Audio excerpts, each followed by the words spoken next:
إن الحمد لله نحمده ونستعينه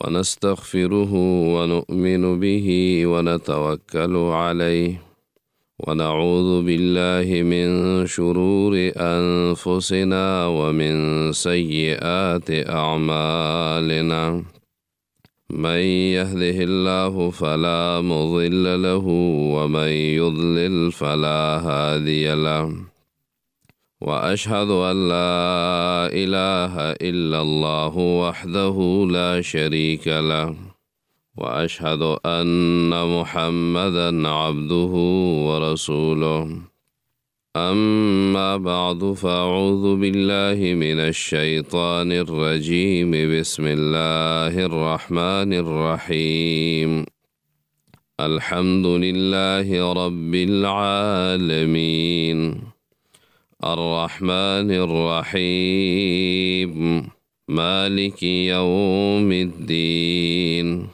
إياك نعبد وإياك نستعين اهدنا الصراط المستقيم صراط الذين أنعمت عليهم غير المغضوب عليهم ولا الضالين آمين. زما د دین اسلام ډیرو قدرمندو عزتمندو مسلمانانو رونو او ډیرو عفتناکو پاک دامنو او په خپلو چار دیوالو کې راغونډ شو خویندو میندو السلام علیکم ورحمت الله وبرکاته. نن چې زمونږ کم درس دی نو موږ به د سورة البقرې اولني 2 آیتونه مبارکه انشاءالله د دې ترجمه به کوو او د دې تفسیر به کوو. خو د هغې نه مخکې د سورة البقره شان نزول نو دا یاد ساتئ دا مدني صورت دی او په مدینه کې د ټولو نه اولنۍ صورت سورة البقره ده په اعتبار د نزول سره. رسول الله صلی الله علیه وسلم چې کلم د مکې نه مدینې ته هجرت وکړو نو په دې مدینه کې دننه 3 قسمه خلک پیدا شو، 3 ډلې وې او یوه ډله داسې وه چې هغه د مدینې نه بهر و. په مدینه کې چې کمې 3 ډلې وې نو په هغې کې یوه ډله هغه انصار او مهاجرینو خالص مؤمنان چې زړه کې ایمان ډېر راسخ او صحابه کرام هغې ته ویلی کېږي نو یو خو دا ډله وه. او دویم نمبر یهودیانو په مدینه کې او دا یهود د دې 3 ډلې وې، یو ته یې ویله بنو قینقاع، بل ته یې ویله بنو نذیر او درېیمه ډله وه بنو قریظه. انشاءالله چې موږ دا تفسیر کوو نو د 3 واړو ډلو وضاحت به راشي او زموږ چې کوم د سیرت کلاسونه روان دي په هغې کې به انشاءالله د دې وضاحت دا تاسو ته مخې ته راشي، دا یوه ډله به وپېژنئ. خو په دې یهودو کې ډېر زیات مرضونه او ډېر عیبونه و. دا ډېر داسې خلک و چې دا صحیح خلک نه و، غلط خلک و. لکه په سورة البقره کې تقریبا 13 عیبونه د دوی الله رب العالمین بیان کړي 13. نو دا سازشونه به کول، په دې مدینه کې سودي کاروبار دوی شروع کړی، په معیشت باندې دوی قبضه کړې وه، غلاګانې به دوی کولې، ډاکې به دوی کولې، قتلونه به دوی کول، جنګونه به دوی جوړول، نور 2 کسان به دوی جنګول. دا اوس او خزرج په مدینه کې په انصارو کې په دې د مدینې چې دا کم خلک نو په دوی کې 2 ډلې وې، په اوس او خزرج دا په انصارو کې. نو د دې یهودو کار دا و چې دوی بیا په خپل منځ کې جنګول. نو دا یهودیان دا 2مه ډله دلته اوسېدل او 3مه ډله د منافقانو وه. منافقان خو په مکه کې نه او مدینه کې چې اوله کې مسلمانان کمزوري و نو دلته هم نه، خو چې مسلمانان کله زورور شو الله ورله طاقت ورکړو نو دا منافقان را پیدا شو. په ظاهر کې به مسلمانانو سره ځان ملګری کړی او د زړه نه به د کافرو سره ملګري و. د دې لپاره چې مسلمانانو نه خپلې فایدې حاصلې کړي او دغه رنګې د کفارو نه خپلې فایدې حاصلې کړي. نو دا منافقان هم ډېر خطرناک خلک و، دې ته د نستوڼي ماران وایي. دی به اختلاف پیدا کاو د مسلمانانو په منځ کې او دغه رنګې جاسوسي به یې کوله د کفارو دپاره غلط بیاني به هم کوله چې کله به بار یوه دسته تلې وه د مجاهدینو هغوی به هلته فتح ورته میلاو شو دوی به مشهوره کړه وایي شکست یې خوړلی او پلانکې پکې شهیدان شوي دي او که چرته به هغوی هلته شکست خوړلی او نو دوی به دلته قیصه مشهوره کړه ویل جنګ یې ګټلی چې خبر به راغی هغه به بل شانو غلط بیاني به یې کوله نو الله رب العالمین د دوی ډېر بد خویونه بیان کړي په دې قرآن کې ځای په ځای راځي خو صرف په دې سورة البقره کې په دې دویمه رکو کې الله رب العالمین د دوی 15 خراب خویونه ذکر کړي انشاءالله د هغې تذکره به موږ کوو او څلورمه ډله دا مشرکانو چې د مدینې نه بهر هغوی خو د مسلمانانو مقابله کې ښکاره په میدان باندې کل عام ولاړو تورې راغستې وي اسلحې راوچته کړې وه نو ګوره سورة البقره به صحابه کرامو تذکره وکړي د دوی صفات به ذکر کړي په اوله رکو کې بیا به د کفارو تذکره وکړي نو بیا به د منافقانو تذکره وکړي او د هغې نه وروستو به بیا د یهودو تذکرې راشي او بیا به عام د معاشرې دپاره هدایات کورني مسائل بارني مسائل د خپل نفس او د ذات مسائل دا به بیان کړي انفاق فی سبیل الله به بیان کړي توحید به بیان کړي مسله د توحید مسله د رسالت او دغه رنګې آخرت او انفاق فی سبیل الله دا څلور مسائل او مضامین به پکې نور هم بیان شي نو دا صورت مبارکه په دې حالاتو کې نازل شوی دی نو دا شانی نزولو اوس دا سورة الفاتحه دای د سورة البقره د سورة الفاتحې نه وروسته ولې راوړه په ترتیب عثماني کې او په مصحف عثماني کې نو د دې باره کې علماء کرام وایي ځکه دا خو تاسو مخکې ویلو چې دا 87 نمبر دی په نزول کې نو په قرآن کریم او په مصحف عثماني کې ولې په دویم نمبر باندې راوړو نو د دې خپل منځ کې څه تړون او ربط او ځکه یې راوړل په دې باندې صحابه ناسو او هغوی له الله رب العالمین علم ورکړی او په مشوره باندې دا کار کړی دی نو علما کرام د دې منځ کې مناسبتونه وایي هغه زه زر وایم تاسو یې صرف واورئ اولنی دا دی وایي سورة الفاتحه په منزله د اجمال وه او سورة البقره تفصیل له او وایي دا طریقه په ذهن کې ښه کیني دویمه دا ده چې په سورة الفاتحه کې د الله رب العالمین د الوهیت تذکره وه چې دا اله دی او معبود دی نو په سورة البقره کې به دې وضاحت وکړي چې دغه یو الله رب العالمین عبادت وکړي او د دې الله نه علاوه ګورئ د غواګانو د سخو د دې څیزونو عبادتونه مه کوئ دریم نمبر وی په سورة الفاتحه کې لفظ د رب راغلی نو دلته د تربیت بیان دی په یا ایها الناس اعبدوک دغه شانتې په سورة الفاتحه کې د رحمان او د رحیم تذکره وه نو دلته به د رحمتونو 2 قسمونه ذکر کی چې الله رب العالمین په بني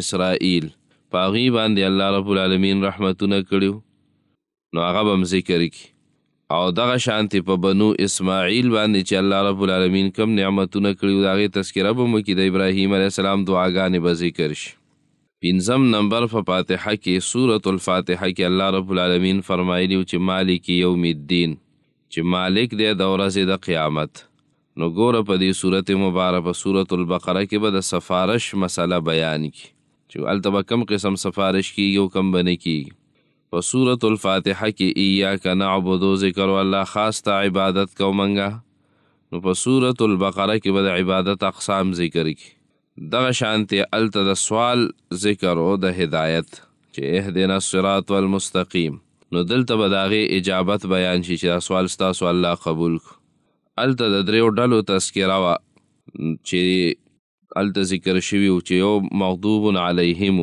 هغه خلک چې په هغوی باندې غضب شوی د هغې بیان به دلته وشي او بل چې کم دوالین او ګمراه دي د هغې تذکره به وشي مطلب دا دی چې د مؤمنانو د کفارو د منافقینو د 3 واړو تذکرې به الله رب العالمین وکړي نو دا خو یې هغه ربط او مناسبتونه اوس راځو الف لام میم الله رب العالمین عالم دی په معنا د دې حروفو الله رب العالمین عالم دی په معنا د دې حروف ذالک الکتاب دا کامل کتاب دی ذالک الکتاب دا کامل کتاب دی لا ریب فیه نشته دی هیڅ شک په دې کې هدل للمتقین او هدایت دی د متقیانو دپاره سراسر هدایت دی. دا یوه لفظي ترجمه. اوس الف لام میم معنا منګه وکړه چې الله رب العالمین د دې په معنا باندې پوهیږي. د دې په معنا باندې هیڅ څوک نه پوهیږي. الف لام میم دې ته حروف مقطعات وایي. دا د دې دا ابتدایي یو څو خبرې کوم نو دا تاسو دلته زده کړئ. دې ته ویلی کېږي حروف مقطعات، او دا هغه حروف دي چې په تلفظ کې د یو بل نه بیل بیل او جدا جدا ویلی کېږي. مقطعات د قطع نه دی کټ کېدو ته وایي. نو دا الف به ځان له ویلی کېږي، لام ځان له، میم دا به ځان له ویلی کېږي. نو دې ته ځکه حروف مقطعات هم وایي. او دا حروف د 29 سورتونو مبارکو په ابتدا کې راغلي دي. یو کم 13 سورتونه د هغې په ابتدا کې دا راغلي دي. او دا ټول 78 حروف دي. 88 حروف دي ټول، او بغیر د تکرار نه دا 14 دي.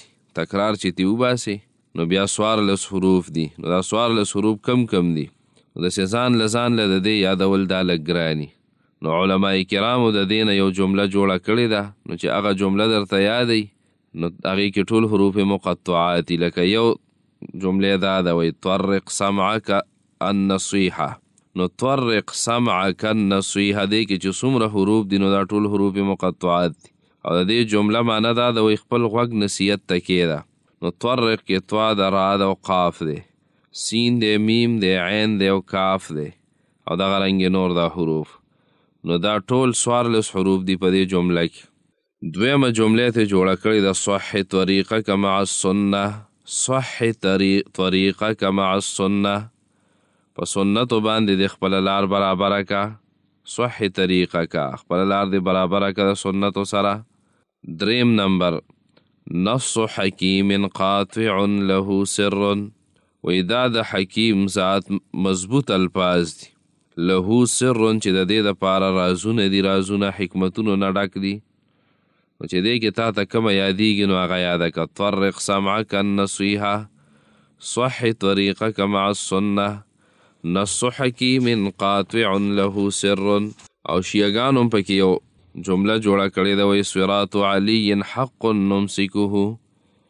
وایي د علي رضی الله عنه لار چې ده نو دا حق ده، وایي موږ په دې باندې روان یو.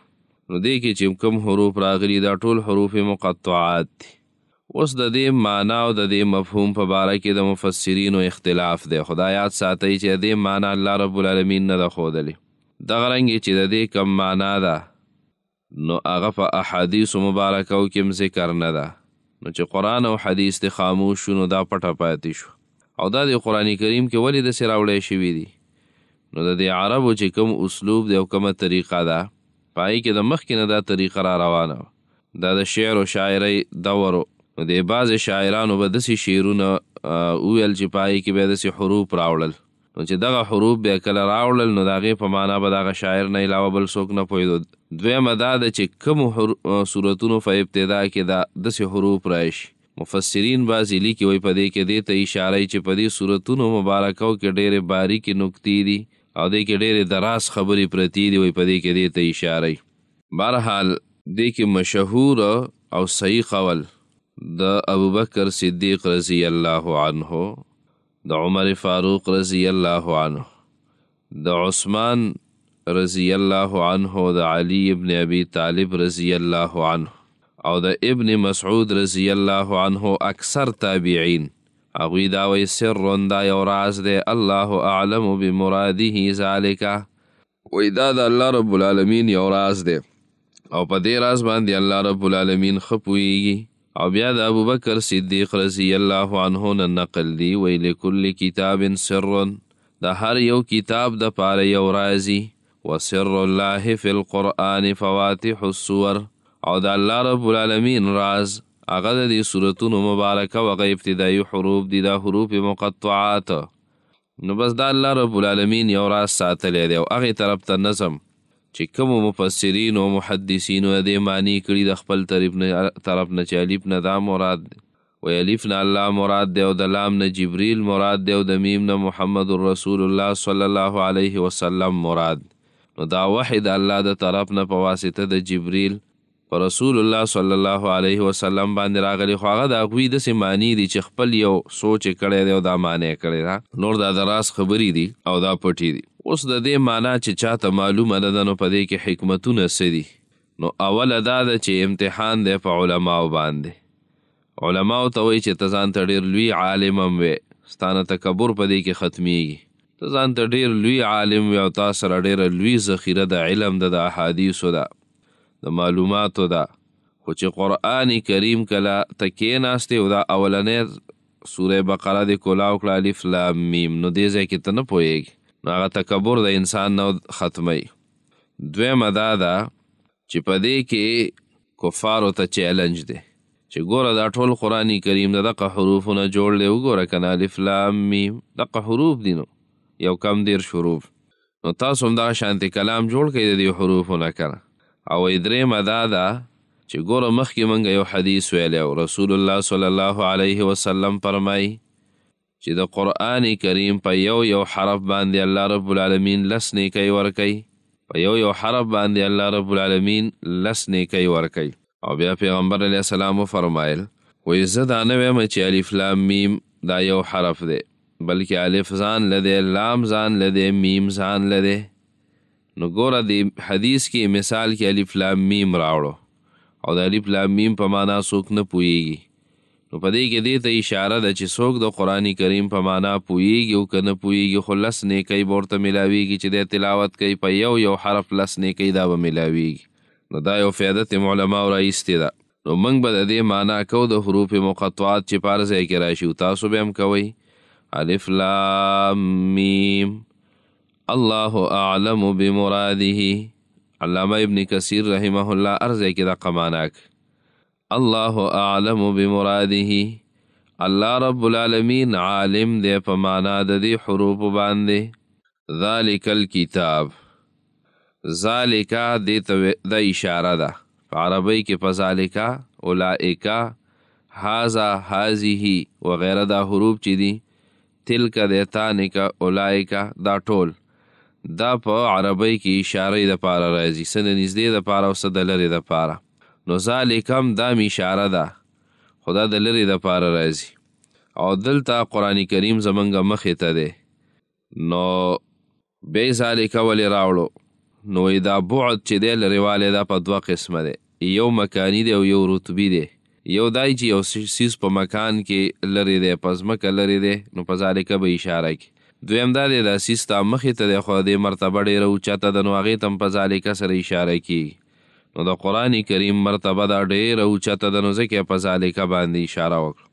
او ذالک ما نزله یا ما سینزلو ته اشاره ده، هغه صورتونه او هغه آیتونه چې مخکې نازل شوي دي د دې کتاب او یا اوس نازلیږي، نو ذالک کې دې ته اشاره ده. او الکتاب، ذالک الکتاب دا کامل کتاب دی، ذالک الکتاب دا کامل کتاب دی، دا عظیم المرتبت کتاب دی. نو الکتاب نه مراد قرآن کریم دی، او الف لام پکې د کمال لپاره راغلی دی. دا الف لام چې په دې کې دي یعنی هغه عظیم او کامل کتاب چې د علم او د حکمت او د فصاحت او د بلاغت او د هر یو څیز یوه خزانه ده. ګوره د قرآن کریم نمونه څومره دي، نو بعضې علما خو د 80 نه سیوا لیکلي دي، خو په دې کې صحیح خبره دا ده په الاتقان کې او په دغه رنګ علوم القرآن د شیخ گوهر رحمان رحمه الله کې د قرآن کریم 15 نمونه ذکر دي. اولنی نوم دی د قرآن کریم القرآن، دویم نوم دی التنزیل، او دریم نوم دی الذکر، څلورم نوم دی الفرقان، او 5م نوم دی الکتاب. دا 15 نومونه زده کوي د قرآن کریم. اول نمبر القرآن، ان هذا القرآن يهدي للتي هي اقوم. شیخ گوهر رحمان رحمه الله علوم القرآن ولنی جلد کې د دې هر یو نوم وجه تسمیه او د دې وضاحت هم لیکلی، قرآن کریم کې دا ذکر دی. دویم دی التنزیل، وَإِنَّهُ لَتَنزِيلُ رَبِّ الْعَالَمِينَ، قرآن کریم کې دغه هم ذکر دی. دریم نوم دی الذکر، انا نحن نزلنا الذکر و انا له لحافظون. قرآن کریم کې ذکر دی. دا رنګ فرقان پکې بار بار راغلی او الکتاب امنوم دی. نو ذالک الکتاب الله وی دا کامل کتاب دی. نو بیا ګورئ دې ځای کې لږ وضاحت واورئ کتاب څه ته وایي. نو کتاب په ډېرو معنو باندې راځي. اول نمبر ګورئ کتاب راځي په قرآن کې ذکر دی په معنا د فرض باندې. الله رب العالمین فرمایي کتب علیکم الصیام، فرض کړی شوې ده په تاسو باندې روژه. نو کتبه په معنا د فرضه باندې. دغه رنګې کتب علیکم اذا حضر احدکم الموت، فرض دی په تاسو باندې کله چې راشي او تن ته مرګ. نو دا به انشاءالله په خپل ځای کې د وضاحت راشي. سورة البقره 18 نمبر آیت. دغه شانتی دویم نمبر بمعنى الحجه، په معنی د دلیل باندې. فأتو بکتابکم ان کنتم صادقین. سورة الصافات 150 کې الله رب العالمین ذکر کړي. فأتو بکتابکم، پس تاسو راوړئ خپل دلیل. نو دلته کتاب په معنی د دلیل باندې. دریم نمبر په معنی د نیټې باندې بمعنی الاجل، مقرره نیټه. لکه قرآن کې الله رب العالمین سورة آل عمران 145 کې ذکر دی کتابا مؤجله، پاغا مقرره نیټه باندې لکل اجل کتاب. نو دا هر یو اجل د پاره یو مقرره وختي. څلورم نمبر د غلامانو سره لیکل کول سورة نور کې برایش. والذین یبتغون الکتاب مما ملکت ایمانکم فکاتبوهم. د غلامانو سره لیکل وکئ که چرته هغوی مکاتبه کول غواړي او ځان ازادول غواړي. د هغې وضاحت به ملته راشي. پنځم نمبر المجموع، راجمع شوی کتاب. لکه سورة صاد 29 نمبر 1 نمبر آیت مبارکه کې الله رب العالمین فرمایي کتاب انزلناه الیک مبارک لیدبروا آیاته. نو کتاب معنی دا راجمع کړی شوي کتاب چې کوم آیتونه دي پکې او سورتونه دي. په معنا د کتابت او د لیکلو هم راځي. وکل شیء احصیناه. الله رب العالمین سورة النبا 29 نمبر آیت مبارکه کې فرمایي او هر یو څیز موږ راګیر کړی دی کتابن په لیکلو کې. دغه رنګې کتاب الاعمال د عمل نامو په معنا باندې مرازي. ونخرج له یوم القیامت کتاب، سورة اسراء کې راځي. الله وی د قیامت په ورځ به موږ دوی ته ورکو عمل نامې د دوی. یلقاه منشور، حدیث او ملاویږي ښکولا او هر څه پکې ښکارئ. نهم نمبر دا راځي په معنا د حکم شرعي باندې. لکه وَأُولُو الْأَرْحَامِ بَعْضُهُمْ أَوْلَى بِبَعْضٍ فِي كِتَابِ اللَّهِ، معنی فی حکم الله. د الله رب العالمین په حکم کې دا رشتہ دار بعضې د بعضو نه غوره دي.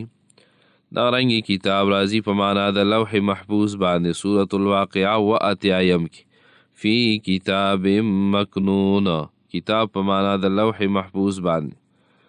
دا رنګ په معنا د الرساله، لیږلی شوي خط باندې مرازي. لکه سورة النمل کې دا ذکر دی چې انی القی الی کتاب کریم. هغه زنانه ته چې سلیمان علیه السلام خط لیږلی و، نو هغه خط یو مرغۍ ویوړو، هلته یې ورګزار کړو. تفصیلات بیا هلته راشي. ویل ما ته راکړی شوی دی یو کتاب لیکلی شوی خط چې ډېر عزتمند دی. 11 نمبر په معنا د مقرر رزق هم راځي کتاب. اولئک ینالهم نصیبهم من الکتاب. الله وی دغه خلک رسي دوی ته هغه مقرره حصه د رزق د دوی. د رزق چې کوم مقرره حصه د مقرر رزق دی دوی ته رسي. په معنا د عدت د زنانو باندې هم راځي. حتی یبلغ الکتاب، تر دې چې ورسیږي د عدت د زنانو. نو کتاب په معنا د عدت. اجله خپلې نیټې ته. سورة البقره 235 کې به راشي. لا ریب فیه، نشته دی هیڅ شک په دې کې. نو ریب لفظ په قرآن کریم کې 15 کرات راغلی او ماده ده 20 کرات. ریب په لغت کې ویلې کېږي المبالغة په شک. هیڅ قسمه شک په دې قرآن کریم کې نشته دی. دا د شک کتاب نه دی، شک پکې نشته. نو دې ځای کې یو سوال دا پیدا کېږي چې شک پکې نشته دی نو په دې کې خو شک کړی دی، دې کافرانو پکې شک کړی، منافقانو پکې کړی دی، نو د شک کتاب نه دی، شک پکې نشته، خو دوی چې دا شک کوي نو دا د دوی مسله ده، دا دوی بیماران دي، په دوی کې نقص دی، په قرآن کې نشته. دې مثال څه دی؟ نو په تفهیم القرآن کې دې مثال ذکر کړی دی. وایي د دې داسې مثال دی لکه یو کس دی او هغه بیمار دی، د خولې خوند خراب شوی دی، نو هغه چې کله شات خوري نو شات څومره خواږه دي هغه هم په ده باندې ښه نه لګي، او دغه شانتې دی چې کله ښایسته خوراکونه هم کوي د خولې خوند خراب دی په ده بد لګي، نو دا بد د باندې چې بد لګي نو دا په دغه سیس کې نقصان نه دی بلکې د بیماری د دی ټیک نه دی، د کې مرض دی. دغه رنګې که څوک هم په قرآن کې شک کوي دا د بیماری د مرض دی، نو د قرآن کریم دا د شک کتاب نه د شک نه بالکل پاک. هدى للمتقین، قرآن کریم دا هدایت دی د متقیانو د پاره، مخکې دی کې وضاحت شوی او چې هدى للناس هم دی، هدى للناس د ټولو خلکو د پاره هدایت دی، خو د متقیانو ته هدایت واغستو. لکه قرآن کریم کې ډیرو خلکو پی ایچ ډیانی کړي او دې کې ډیر زیات مهارت حاصل کړي، یو هندوانی، یهود بی، عیسایان بی او سیکان بی، بېدینه خلک بی. قرآن کریم کې خزان پوهیږي خو ایمان پې نه، نو فایده چاته ورکوي؟ هغه خلکو ته چې هغه متقیانی. لکه قرآن کریم سوره انبیاء کې الله رب العالمین فرمایي وذکرا للمتقین، دا قرآن نصیحت دی د متقیانو د پاره. الذین یخشون ربهم بالغیب، هغه کسان چې یریږي د خپل رب نه په غیبو باندې بې د لیدلو، خپل رب یې نه دی لیدلی او د الله نه یریږي. وهم من الساعة مشفقون، او د قیامت نه هم دوی یره کوي. نو متقین جمع د متقی ده، متقی د تقوا نه دی، تقوا د وقایتون نه دی، او دا په معنا د حفاظت او بچ ساتلو باندې راځي. نو تقوا معنا ځان بچ ساتل د کفر نه، د شرک نه، د بدعات او رسوماتو نه، د خلاف سنت کارون نه ځان بچ ساتل، دې ټولو ته ویلی کیږي تقوا. امام قرطبي رحمه الله نقل کړي د ابن فارس نه، وی تقوا اصل معنا د قلت الکلام، خبرې کمې کول، نو متقی به د فضول خبرو نه ځان ساتي. بیا د تقوا باره کې د ابن عباس رضی الله عنه نه نقل کوي علامه بغوی رحمه الله، تفسیر بغوی کې شته الذي يتقي الشرك والكبائر والفواحش، هغه چې ځان ساتي د شرک نه، د کبائرو نه، د بې حیایۍ نه. تفسیر خازن د دې معنی کوي الله یراک مولاک حیث نهاک، په هغه ځای کې دی ته الله رب العالمین ته ونه ویني ستا مالک چې د کوم ځای نه ته منع کړی. او بیا وی چې ولا یفقدک حیث امرک، او په هغه ځای کې چې کوم کې تا ته د حاضرېدو حکم کړی نو غیر حاضر پکې نشي. په کوم ځای کې چېرته وایي چې نه به ورځئ نو هلته به نه ورځئ، چې کوم ځای کې درته د حاضرۍ حکم کړی حاضري به کې. علي رضی الله عنه وی التقوى ترک الاصرار علی المعصیة وترک الاغترار بالطاعة، چې ته به په ګناه باندې همیشوالی پرېږدې او په طاعت او په تابعدارۍ کې کموالی او دوکه وغیره دا پرېږدې. دغه رنګې د عبدالله ابن عمر رضی الله عنه قول دی، وی الله ترى نفسک خیرا من احد، ځان به د چا نه غوره نه ګڼې، دې ته تقوا وی هر یو سړي نه ځان ښکته ګڼه، عاجزي به په ځان کې راولي. دغه رنګې حافظ ابن قیم رحمه الله د طلق ابن حبیب رحمه الله نه نقل کړي دي ان تعمل بطاعت الله علی نور من الله، چې ته عمل کې په تابعدارۍ د الله باندې په دلیل سره، ترجو ثواب الله، او د الله رب العالمین نه د ثواب امید لري. وان تترک معصیت الله، او ته ګناهونه پرېږدې علی نور من الله، په دلیل باندې پرېږدې، داسې نه چې عادت دی، تخاف عقاب الله، او ته یریږې د الله رب العالمین د عذابونو نه، نو دې ته ویلی کېږي تقوا. خو دې کې ښایسته تعریفونه دا زده کوي، امتثال الاوامر و اجتناب النواهی مع الخوف، د الله رب العالمین حکمونو طرف ته راتلل او د څه نه چې منع کړی د سره د الله د یرې نه د هغې نه ځان ساتل.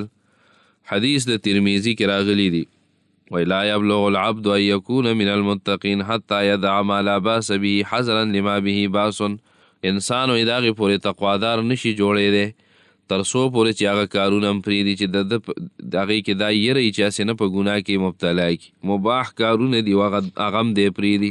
دغه رنګې د معاذ ابن جبل رضی الله عنه نه تپوس وشو چې متقیان څوک دي؟ وی قوم اتقوا الشرک وعبادة الاوثان واخلصوا لله العباده، دا هغه خلک دی چې د شرک نه ځان ساتي، د بوتانو د عبادت نه ځان ساتي او خپل عمل خالص بندگی خالص د الله رب العالمین د رضا دپاره کوي. دغه رنګې د ابن حبان په یو روایت کې نقل دی، موسی علیه السلام د دې باره کې فرمایلی وی ای زما ربه کم بندګان ډېر تقوادار دي. وی الله جواب ورکو چې یذکرونی ولا ینسانی، ما یادوي او هیروي مې نه. عبدالله ابن عمر رضی الله عنه نه نقل دی وی لا یبلغ العبد حقیقت التقوی حتی یدع ما حاک فی الصدر. بخاری حدیث نقل کړی دی. انسان حقیقت د تقوا تاغې پورې نشي رسېدی تر څو پورې چې په کم کارونو باندې زړه مطمئن نه وي، زړه کې پرې شک او زړه یې پسې پوره اوبه نسکي. پښتانه وایي په زړه کې پکې هسې ترک غونته کې راشي، شک یې پرې راشي. نو دغه کارونه چې تر څو پورې پرېښي نه وي. او دې کې عمر رضی الله عنه یو ځل د کعب الاحبار رضی الله عنه نه تپوس وکړو، وایي تقوادار چاته وایي؟ نو هغه ورته ډېر ښایسته مثال ورکړی دی. هغه ورته وایي هل اخذت طریقا ذا شوکن، په داسې لاره باندې چېرته تللی چې په هغې باندې غني جاخي پې ډېرې زیاتي. نو عمر رضی الله عنه ورته ویل او تلی یم پې. نعم. ویل په ما عملت فیه، نو ته څه کوې چې ته په دې لاره باندې ځې؟ نو هغه ورته ویل حذرتو وشمرتو، ویل زه یېرېږم او دا کپړې په ځان پسې راجوختې کمه چې رانه وننخلي په دې جاخو کې. وی دقې ته تقوا وی داسې ژوند تېروه، ګناهونه به دغه شان ځان ساتي. ایو شاعر وی خلی الذنوب صغیرها وکبیرها ذاک التقی، واړه او غټ ګناهونه پرېږده بس دغه تقوا ده. واصنع کمعاش فوق ارض الشوک یحضر ما یره، او وی داسې ژوند تېروه لکه یو سړی چې په داسې لارو کې رواني چې غني پي ازغي پي او دی یریږي. لا تحقرن صغیرة، او وړه ګناه چې ده نو دام وایي ته سپکه مه ګڼه. ان الجبال من الحصوا، دا غټ غټ غرونه چې دي نو وایي دا د وړو وړو کاڼو نه جوړ دي. بهرحال د تقوا معنی دي، نو یو په معنا د توحید راځي، دویم په معنا د توبې راځي. ولو ان اهل القرى منو واتقوا، که دې کلي والا والله وایي توبه ایستې وې، په معنا د طاعت د احکام هم راځي، په معنا د ترک المنهیات هم راځي، او په معنا د اخلاص هم راځي. لکه قرآن کې الله رب العالمین فرمایي لن ینال الله لحومها ولا دماؤها ولکن یناله التقوی منکم، لیکن الله ته ستاسو د زړونو اخلاص رسي. سوره حج 32 نمبر آیت کې به راشي. د الله نه یره. دغه رنګې دې فایدې څه دي؟ یو پکې انسان ته الله هدایت کوي، دویم د الله امداد په دې سره راځي، دریم الله رب العالمین هغه انسان ته مغفرت او بخښنه کوي. په دې ټولو آیتونه دي خو هغه نوی مټې هم کم دی، صرف فایدې واورئ. او دغه رنګې حصول الولایه د الله رب العالمین دوست پکې انسان جوړیږي، او د رزق کې الله رب العالمین پراخي راولي، د غمونو مصیبتونو نه خلاص شي، ګناه پې معاف کیږي، اعمال قبلیږي، انسان فلاح او کامیابۍ ته رسي.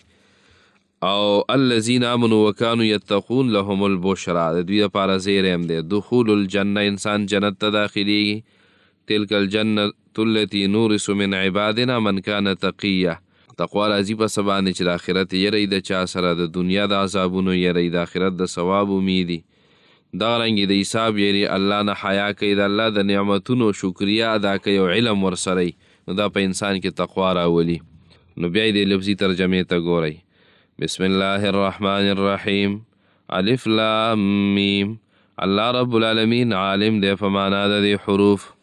ذالک الکتاب، دا کامل کتاب دی، لا ریب فیه، هیڅ قسمه شک نشته دی په دې کې. هدی للمتقین، او دا هدایت دی، راهنمایي د متقیانو دپاره. سبا نه به انشاءالله کوشش کوو چې دا رکو سبا له برابر کړو. نو بیا به اوس سرور و منګه لفظي ترجمه به کوو، ضروري وضاحت به ورسره کوو. تاسو به قرآن مجیدونه رالی، پن او بالپن به رالی، د ګرانو ټکو معنی به لیکئ، او انشاءالله لفظي ترجمه باندې به ډېر زور راوړئ، او کوم وضاحت چې کېږي هغې ته به توجه کې کښېنئ.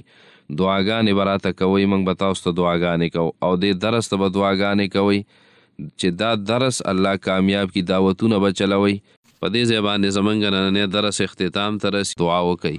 اللهم انا نسألك الهدى والتقى والعفاف والغنى، رب اجعلني مقيم الصلاة ومن ذريتي ربنا وتقبل دعاء، ربنا اغفر لي ولوالدي وللمؤمنين يوم يقوم الحساب. الله رحم را باندې وکړه، او په آخره کې هم دا کلمه په ژبه کړه چې لا اله الا الله محمد رسول